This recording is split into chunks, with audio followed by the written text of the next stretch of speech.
2026 FIFA world cup 2026 FIFA world cup 23ാമത്തെ ടൂർണമെൻറ്റാണ്.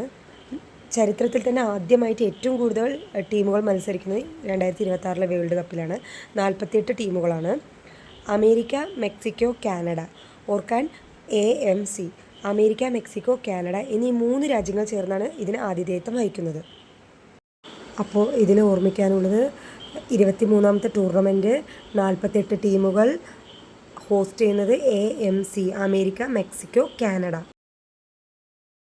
2026 FIFA world കപ്പിലെ ഉദ്ഘാടന മത്സരം നടന്നത് മെക്സിക്കോയും സൗത്ത് ആഫ്രിക്കയും തമ്മിലായിരുന്നു.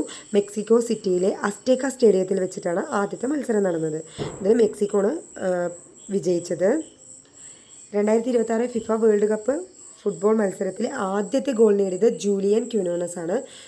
മെക്സിക്കോൻ താരമാണ് ജൂലിയൻ ക്വിനോനസ്. അപ്പോൾ ഇതിൽ ആലോചിക്കാൻ അസ്റ്റേക്ക സ്റ്റേഡിയം, അതുപോലെ ജൂലിയൻ ക്വിനോനസ്. അസ്റ്റേക്ക സ്റ്റേഡിയത്തിലാണ് ആദ്യ മത്സരം. വെച്ച് കണക്ട് ചെയ്യാം.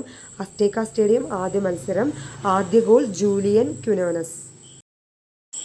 ഫുട്ബോൾ ലോകകപ്പിൻ്റെ ചരിത്രത്തിൽ ആദ്യമായിട്ട് ഒരു മലയാളി താരം ലോകകപ്പിൽ മത്സരിക്കുന്നുണ്ട്. തഹസീൻ മുഹമ്മദ് ജംഷീദാണ്. തഹസീൻ മുഹമ്മദ് ജംഷീദ് കളിക്കുന്നത് ഖത്തർ ദേശീയ ടീമിന് വേണ്ടിയിട്ടാണ്.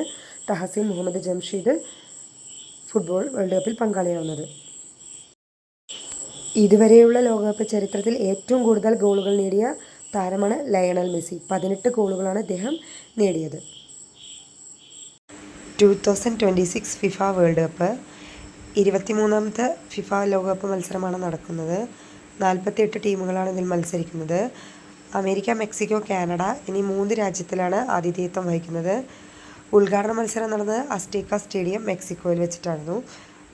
മെക്സിക്കോ സൗത്ത് ആഫ്രിക്കയും തമ്മിലായിരുന്നു ആദ്യത്തെ മത്സരം. അതിൽ മെക്സിക്കോ വിജയിച്ചു. ആദ്യ ഗോൾ നേടിയത് മെക്സിക്കൻ താരമായ ജൂലിയൻ ക്വിനോനസ് ആണ്. ഖത്തറിനായി കളിക്കുന്ന തഹസീൻ മുഹമ്മദ് ജംഷീദാണ് ലോകകപ്പ് ചരിത്രത്തിൽ മത്സരിക്കുന്ന ആദ്യ മലയാളി. ഇതുവരെയുള്ള ലോകകപ്പ് മത്സരത്തിൽ ഏറ്റവും കൂടുതൽ ഗോളുകൾ നേടിയ താരം ലയണൽ മെസ്സി, 18 ഗോൾ.